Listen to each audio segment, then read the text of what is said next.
Greetings, ladies and gentlemen, and welcome to another edition of not just the Locked On Padres podcast, but also the Locked On Giants podcast. The person speaking is Javier Reyes of the superior and more lit and more fun team, the San Diego Padres. And then not speaking, who I will let speak in just a second, is Mr. Ben Kaspick of the Locked On Giants podcast. A great follow on Twitter. You can find him there at Ben Kaspick, BenKSP. ICK. And then for me, the much cooler Twitter handle at Javipeno, JAVIIPENO. Ladies and gentlemen, on today's episode, Ben and I are going to be recapping / just talking a little bit, maybe not full recap of this weekend series, the Giants going forward and what have you, the Padres going forward. And I'm finally going to let Ben speak. How are you doing, sir? Because I know, I just all of a sudden was throwing some volleys to start these things off, some silos, some Tomahawk missiles. Yeah, I was doing great. Then you just started coming at me without letting me respond. So now I'm kind of ticked off. It's good because I want you more angry because, ladies and gentlemen, before we started recording this podcast, Ben had to rant. I mean, he needed to. And we're going to talk about that a little bit. Actually, you want to just go through that now while the steam is hot or the toast is hot. I don't know what the term is exactly, but sure.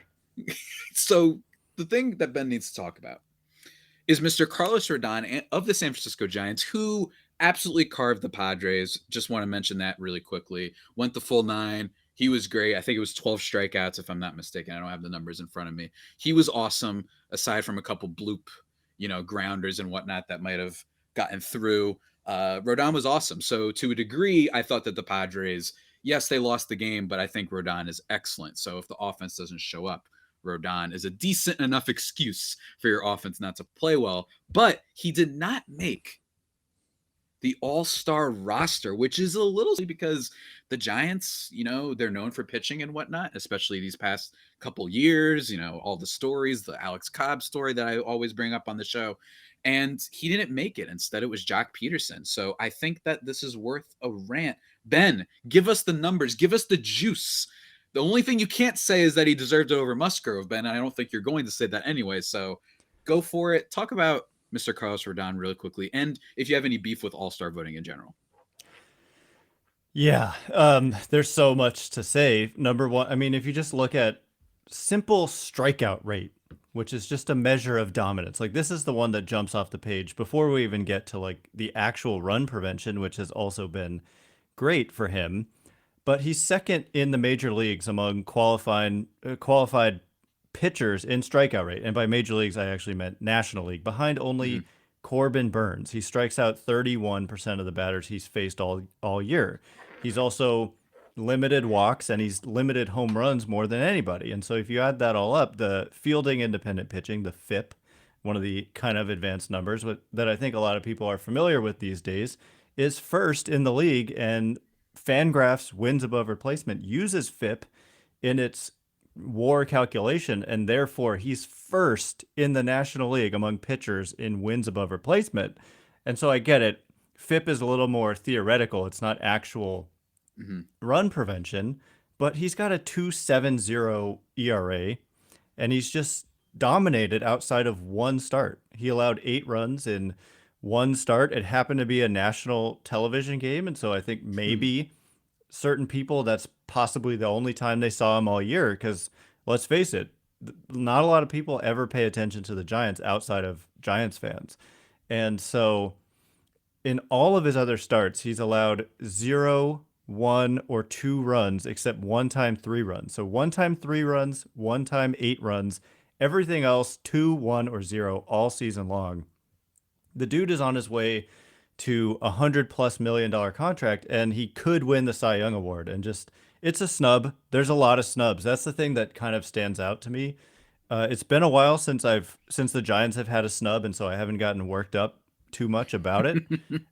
Pablo Sandoval way back in the day was a big snub, but it's been, I think, that long since we've had a big one on the Giants. And so it's kind of brought this up again for me. And it's a flaw with just every team has to have a representative, and the rosters possibly are just too small if you're including guys who, don't deserve it over a Carlos Rodon, yet they're on that roster, it just leads to snubs. And I just don't see how that's good for baseball when some of its brightest stars don't go to the All-Star game. To me, that just doesn't make any sense. Right. And I think that one of my things about because I'm one of those people who I agree with you. I I don't like that every team has to be represented. And obviously, if people want to cold takes exposed me in 10 years that the Padres are rebuilding or whatever, and Tatis is on the IL because he did another motorcycle thing and they don't have anyone in the All Star game, yeah, fine, go ahead and do that. But my thing is also some teams, I'm just like, too bad. And some teams I'm also like, you're not trying though. You know, there are some teams out there that every now and then the product of the reason you don't have a good player is because you're not spending. You like to just reshuffle. For instance, the Oakland A's, I think, are a great example. Now, I know Frankie Montas has been pretty good for them and whatnot, but you know, like checked his numbers in a while to be fair, but like that would be a good example of a team. Forget the Montas thing for a second. Why do we have to celebrate them? They just traded all these guys away. They've been doing that for 30,000 years, even though the owner is worth plenty of money. And they keep doing that. And we're saying, oh, but they have to be represented. No, make it that you have to try and build a better team. I think that that's much better. And I think it's more fun to be like, wow, this team just had like 8 all-stars. I think that people should look at that more. This is not the case of, say, someone thinks Max Fried is better than Joe Musgrove, or that Sandy Alcantara is better than. It's like those are toss-ups. Those are like whatever. Like you can genuinely kind of go either way. But for these situations, my thing is, if your team doesn't have good players, they don't have good players, right? Or at least players that are worth celebrating on the All-Star game, right? It's not worth keeping someone who's better out just to have someone who's because you have to have an Arizona Diamondbacks player. You take their reliever who has the best ERA on the team. I'm sorry, but Joe Mantiply is just 10 times less valuable than Carlos Rodon, and yet he gets to go to the All-Star game and Rodon doesn't. It's just stupid. And yeah, I'm with you. I'm 100% with you. Just listen, this is my pessimistic view, but I'm sure it's the reality, which is that it's for they want every market to tune into the game to see if their guy gets into the game. And so television ratings have everything to do with probably making sure that every team has a representative. So people will watch and see if their guy gets in. And so it stinks. And yeah, I ranted about it all day. So I'm sure my listeners are somewhat tired of hearing about it, but it's a snub. I don't want to come across like there aren't other snubs. Like if you look Yeah. across the game, there are so many deserving players who aren't going in. And to me, that speaks to they either need to make the rosters a little bit bigger. There's only 33 players. One in each league is a legacy player who doesn't even belong, but I get this. I get the point, and I think that's fine. But Mm-hmm. maybe add like 5 spots or just stop with the every team needs a representative. It's a fair take. I mean, the Padres' first baseman, right? Like he clearly is deserving of some type of award. I don't know if it's an all-star award. We're still talking about all-stars. Okay, my bad. So that's a whole other thing. But former Padre, Ty France, he was one that people were bringing up, right? And Yeah. he's a beast. I love that guy. But this is what happens. But I do think it is important to talk about just kind of our vibes about the whole everybody's got to make it, because it does take away from some people who deserve it. But before we talk about the rest of kind of our two teams respectively and the race that I imagine these two teams are going to have in the NL West, along trying to catch up with the Dodgers and all that, guys, I want to talk to you about something.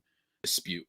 All right, this isn't the question of voting and popularity, ladies and gentlemen. These are just objectively the best protein bars that you can find on planet Earth. I don't want to speak for the rest of the galaxy, but on planet Earth, I guarantee you the best protein bars out there from the people who invented healthy and tasty stuff. They've got the coconut brownie chunk bar. You might have heard of it before. It's the Locked On MLB channel's favorite flavor.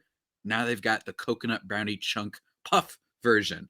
All right, ladies and gentlemen, it's if you've ever had their puffs before, they're very good. So it's kind of they've got both versions of it for you. You should go check that out. It's healthy for you, collagen protein, which not gonna lie, didn't not totally sure what that means, but I know it's protein and it's good for you. There's tons of health benefits. It tastes good and it is good for Collagen. you. Collagen? Yeah. I spelled that wrong. Then I pronounced that wrong. I It's can't all read good. either, ladies and gentlemen. It's all I need to good. have more built bars to make my senses better.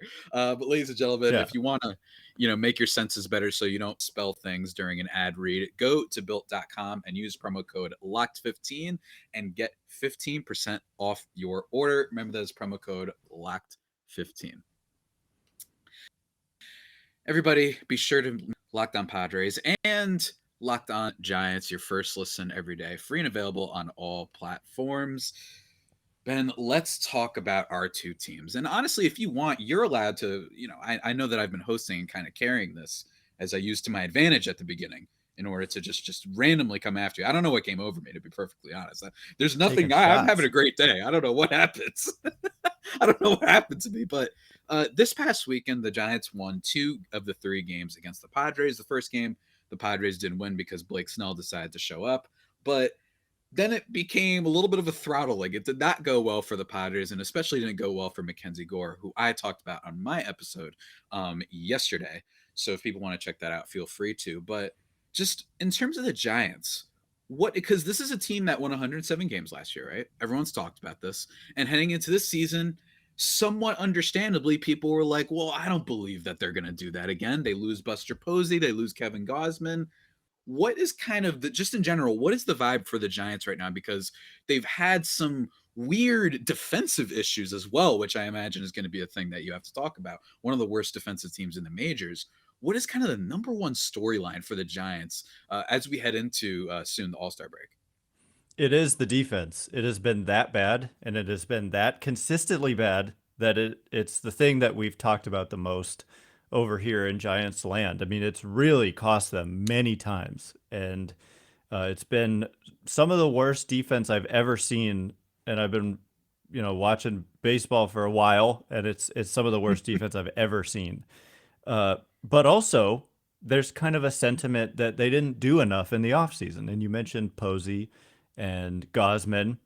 Also, Chris Bryant was here, and then he left. And so, what did the Giants do? Well, Posey retired, and so they had a club option for him of $22 million that was going to be picked up. There was coming off the year that he was coming off of. That was going to be picked up. So obviously they didn't have to pay that. They would have liked to, but they didn't. So there's $22 million kind of free to spend that you were going to spend anyway. And they spent it essentially on Carlos Rodón, who got a deal with an average annual value of about $22 million. And so there's the Posey money. And they really didn't do much else. That they did not. I mean, they signed Jock Peterson, but in fairness, it was a 1-year, $6 million deal for a guy whose value is just kind of capped, given that he's a platoon player, doesn't play against left-handed pitching, doesn't start against left-handed pitching, and is often pinch hit for in the middle of a game against a lefty if there's a big situation. And also, he's not a great defensive player, and he's not a great base runner. And so, specifically on the offensive side of things, the position player side, there's a case to be made that they didn't do enough, and they finally had all this money kind of freed up that had been tied to some players that this new front office had inherited. Like, I mean, Samardzija a couple years ago, Cueto finally reached free agency. Belt and Crawford were supposed to reach free agency. Belt was given the qualifying offer. He took it. Crawford was extended midseason last year, but they didn't add to the team that they already had. If anything, they kind of just replaced Posey with Rodón. And then I guess in a sense, even though Rodón is a starter, they spent the Posey money on Rodón, but Yep. then Gausman leaves. Mm-hmm. Rodón like replaces him, but then you get what I'm saying? You've kind of only replaced one of those two in a way. Mm-hmm. And so their payroll was flat. Essentially, they were at about 160 something million last year, and they're at about 160 million something this year, which was frustrating when you look at the Dodgers, who are closer to 300 million, and the Padres are up there well above the Giants as well. And you would think coming off a 107 win season, they might have done a little more, especially there was all this really kind of premium talent out there this last offseason with Correa and Seager and Simeon and Gausman and Robbie Ray and on and on and on. And a lot of position players, Trevor Story. So that's kind of, people are still talking about that when you ask. So like, Mhm. because the Giants started out pretty well, but they fell all the way to 500 just a couple days ago. And in that Rodon game, if they lost it, they would have been below 500 for the first time all year. And so were not happy about their offseason still. And then, of course, the defense, the pitching numbers haven't looked great, but I think it has a lot to do with the defense being so bad. Mhm. The runs are coming in when they really shouldn't because of the defense. Mhm. Yeah, and it's interesting because the Giants, like there really was a lot of talent. I mean, I think we almost forget because it was like we had like two halves. We had two eras of free agency Yeah. where it was that bum rush before the lockout. I don't know why I call it bum rush, but it was like a rush before the lockout, and then it was that slow and then big kind of rush afterwards. But we forget, like, it was just crazy. I mean, Chris Bryant got paid. Now, maybe people don't want to pay that much for Chris Bryant, but just Carlos Correa, especially, who was clearly ready to settle on one of those, the LeBron James type deals where it's an option for each year and whatnot. Perfectly honest with you, I don't know why the Yankees didn't do that because they need a shortstop, but it is very weird that the Giants didn't necessarily go for it more after 107 win season, like you said, and you've had issues of age and Brandon Belt, being much older, and he's dealt with a lot of injuries. Brandon Crawford looks like last season maybe was it just a mirage? That's a real good question. Like, was it just a wow, that was really fun? But unfortunately, you're just a defensive player for the most part, and that's basically what he's been for most of his career. So I don't know what's going to kind of happen with the Giants. You think they're going to do anything at the trade deadline? A lot is going to depend on how they play the next 2 weeks. It really looked a couple days ago like they may be sellers. And if they Mm-hmm. become sellers, because look, they're 2 games back in the wild card right now, and that took a couple wins in the last couple days. If they had lost even one game, you're looking at being 3 games back, and then you're kind of on the cusp of contention if you start falling 4, 5, 6 games back of the final wild card spot with a couple months to play. And do you really like go all in with this team that just hasn't looked that good? And so they needed those last couple of wins in San Diego. I think that this upcoming homestand before the All-Star break huge. They play the D-backs 3 times starting tonight, and that is a team they should win Mm-hmm. against. But what was the question? Will they do something at the deadline? Yeah, yeah. And now, Yeah. now what's going to happen tonight is our boy Joe Mantiply is going to get the save or whatever I for the know I should podcast for never have tomorrow. said anything. But I mean, But the yeah, talk D-backs, about deadline. they won Mm-hmm. 2 out of 3 against the Giants right before the Giants went to San Diego. And the Reds also won both their series against the Giants this year. They split against the Tigers. They got swept by the White Sox. So just recently, they've been getting killed by some of the worst teams around this year.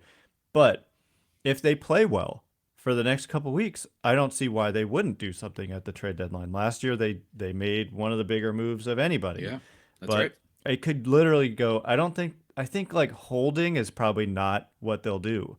I see them either Mm, adding something or selling, but just holding with this roster that's interesting. kind of old, and like you either got to go for it or you got to kind of back off a little bit and try to recoup some value on players on expiring contracts. Like Carlos Rodon, if he was suddenly made available, would be arguably Yeah. the top available player, in my Mm, opinion, or at least one of them.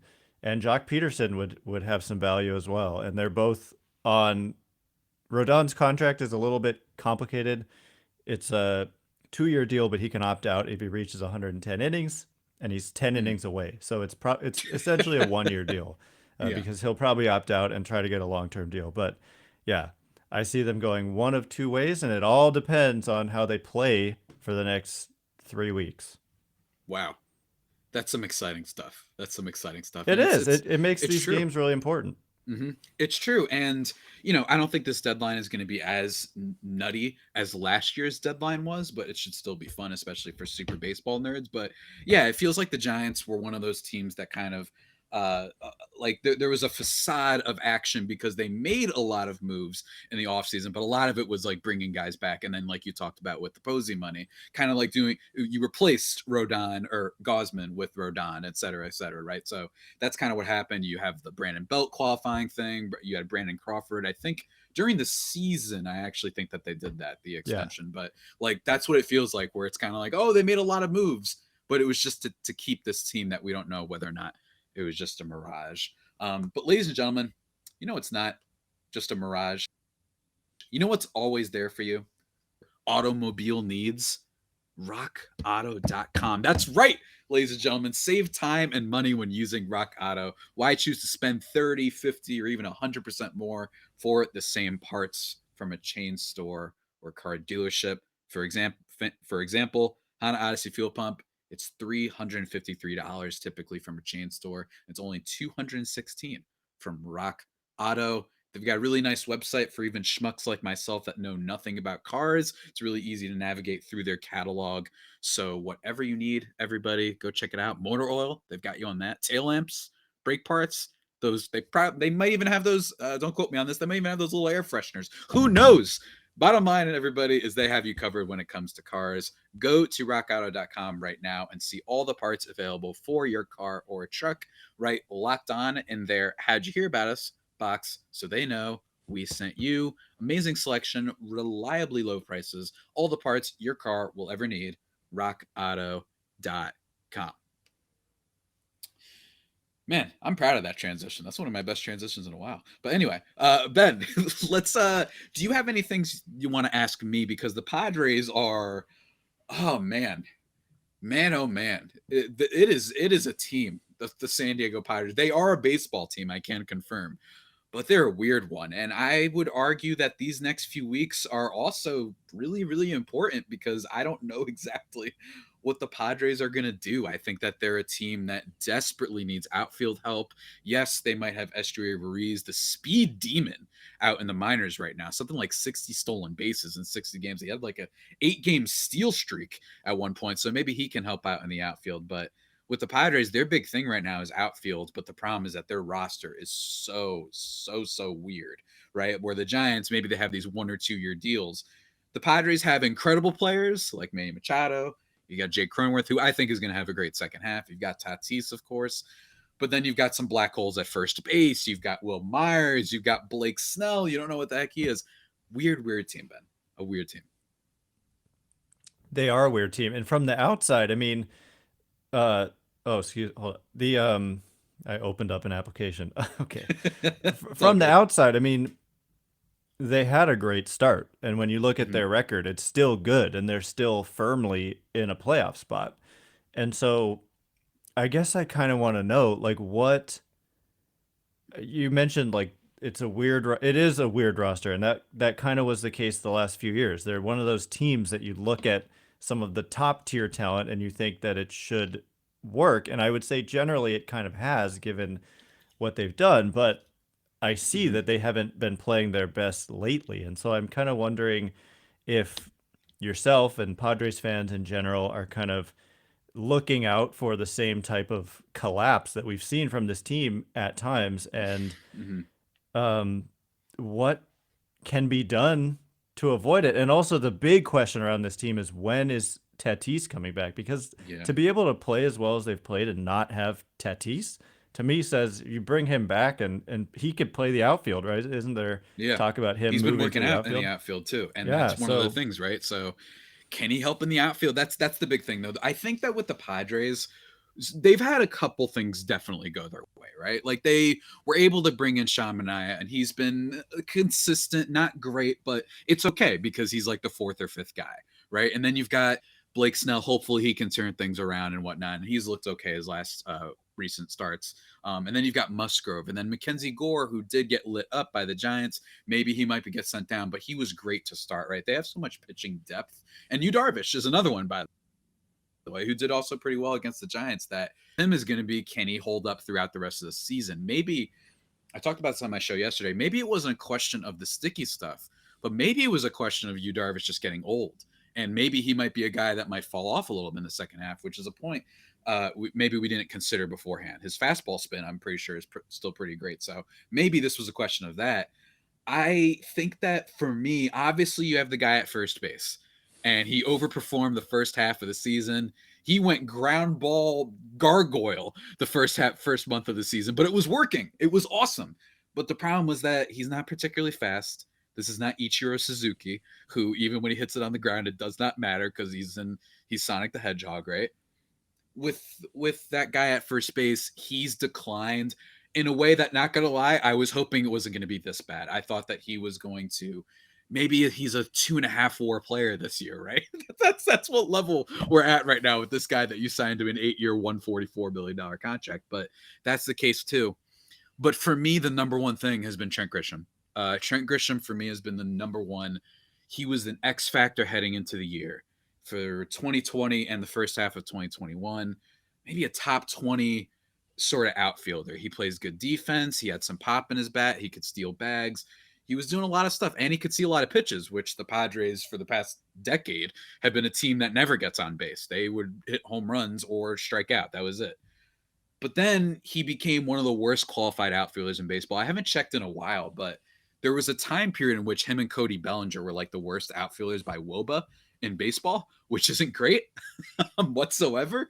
And his defense is good, but it's not like this Jackie Bradley Jr. thing where you're like, all right, well, he's just so good, especially in his prime, where he's kind of, you can win with him as a starter, as they did. But with Grisham, that's the big thing with this team right now for me. And then obviously you had the Jerickson Profar injury against the Giants, which we haven't talked about yet, because to be honest, there's not much to talk about. He got hurt, and I'm hoping that he gets better. But this is a team that's hoping that Brent Rooker, they called him up. Maybe he could do something, right? The outfield, because the fact that Grisham has been so dead weight and has not, it looks like he might have just been a total miss. That's the big thing with this team. Can they trade for Benintendi? I know his name has been out there. And Austin Hayes, maybe. Although the Orioles are good now, apparently. So maybe they might not be able to do that. So that's the big thing with them. With this weird roster, can they manipulate? Can they move around to get a little bullpen help and get an outfielder? Because I don't know, man. I don't know. It's everybody. The popular thing to do right now is going to be saying, all right, the Padres' weird roster is finally catching up with them. The fact that Cronenworth's not performing well, the fact that Tatis is out, the fact that they have that guy at first base, Machado can't carry it all. I get it. It's one of those things where I'm prepared for anything. I'm prepared for another collapse. I'm prepared to turn into the Joker again. The thing is, what is Preller going to do, right? Like, is he crazy? Is he saying, I'm going for it? Like, again, for the 5th year in a row, right? I'm just going to go crazy and trade for Joey Gallo, right? Like that. Nothing would surprise me at this point. Can you talk a little bit? We've never discussed this, I don't think, between the two of us, and I always think about it, or often, and recently as well. All of the players that the Padres have traded who have gone on to be great players, and it just seems like like they give up on them at the wrong time. And then I look at a guy like C.J. Abrams, and it's almost like they're trying to force the issue by saying, you're a good prospect, go play in the major leagues, even though he maybe isn't even ready yet. And I mean, he's got tons of talent, and I can see it. Everybody can see it, but I don't think the results have quite been there for Abrams. But I mean, he has to be a little gun shy, right? I mean, you go all the way back to like Trey Turner, right? And just Ty France recently, and on and on. Don't they just have a crazy history of trading players and then they become really good elsewhere? Yeah, and that's one of the problems, man. Because it's like, this is a guy that would have been fired probably if not for the fact that there are some sneaky trades in there, right? You did get Musgrove, right? That's been great. And Darvish has still been pretty okay. And the return on him hasn't been that bad. But then you have Blake Snell, who hasn't been as good as you wanted to. And in fairness, Luis Patino hasn't been a super stud over in Tampa. He's dealt with health issues, but bottom line is that's an asset that you could have traded for some other things that you needed on the team. And yeah, Ty France for Austin Nola. That's really rough. Like I said, with the guy at first base, he's a black hole, so you can't really get a new first baseman because you can't get rid of this one. So that's an issue. They were close. I thought they had it with the Mets before the season, man. I thought I got my hopes so up. I was like, yes. I was, oh man, I really thought I was getting the early Christmas present, but that didn't happen, right? So there's a variety of things, and with the Padres, I think one thing that's happened is that they kept their top level golden eggs in your Campizano, in your CJ Abrams, in your Robert Hassel, in your Mackenzie Gore. But a lot of those like steady major league guys, and I know Cal Quantrill isn't particularly great, right? He's been arguably one of the anti Alex Cobb, right? Like the unluckiest pitcher, or the luckiest pitcher, I should say, in baseball. But bottom line is, like, especially last year, it would have helped to have Quantrill, which sounds crazy, but it would have helped to have a guy like that, guy who can throw innings and not be Jake Arrieta, right? And not be Chris Paddock or any of the other guys that they had to throw out last year. And Trent Grisham, who we just talked about, that trade. Would I rather have Eric Lauer and Luis Urias, and then, for less money and the team control, than maybe Yu Darvish or a Blake Snell right now? Yeah, I might like to have those assets back. So yes, they kept their top prospects, but the ones that were ready and can maybe just be okay players clearly have turned out pretty good. I mean, even Josh Naylor for Cleveland, he's been pretty okay. Like, there's all these. It's annoying that doesn't seem to be a trade that they've made that you're like, oh yeah, that turned out to be nothing. And they sold high and they sold correctly. They sold at the right time on someone, right? James Shields is the only one, obviously, but that's not recent. So that's the big issue with the team right now. I don't know how they're gonna come out from underneath it. They're spending a lot of money, and they should not be as porous on offense as they can look at times. So yeah, he might be gun shy. Ownership might be saying, all right, enough's enough. You've had too many misses, right? You're going to build around Tatis and Machado, but otherwise, we're not letting you go out and sign whatever the heck, Nick Castellanos, right before the season started. Yeah, and the last thing I'll say, which is related to all of this, is that on the national broadcast, it was on Fox on Saturday, Eric Karros, who does TV, he was one of the broadcasters, he was talking about how Wilmer Flores is just like a joke of a number 3 hitter in the middle of the lineup when you compare him to Manny Machado on the other side hitting third. And something that came to mind was I looked at the runs scored for these two teams, and the Padres have played more games than the Giants have played. Yeah, the Padres have played more games and scored fewer runs. So the Giants are a better run scoring team, and you wouldn't, like, you look at Machado and you look at the star talent and you might not think that, but the Giants they don't have this porous kind of issue and like black holes in the lineup. Yeah. Where so it's like, yeah, they don't have anyone players. As good as me, but yeah, competent players. And it's they don't led have a Manny, but baseball, so if if you could combine, like, if the Giants had a Machado and Tatis, that would be awesome. And if the Padres had the rest of kind of the Giants, I think they would solve each other's kind of problems by doing that. But so that's kind of the mission for each of these teams. The Padres need to get more kind of depth, and the Giants need to possibly get some more impact talent. Yeah, absolutely. Hey, I would kill for Brandon Belt. Still, is he injury prone? Yeah. I don't care. And it's a 1-year deal. It's over at the end of the year. They can move on. I would love Brandon Belt. It's not this long. Jock Peterson, great, awesome. Can he play defense? I don't care. Take over for Grisham. I don't care if he can against he's a platoon guy.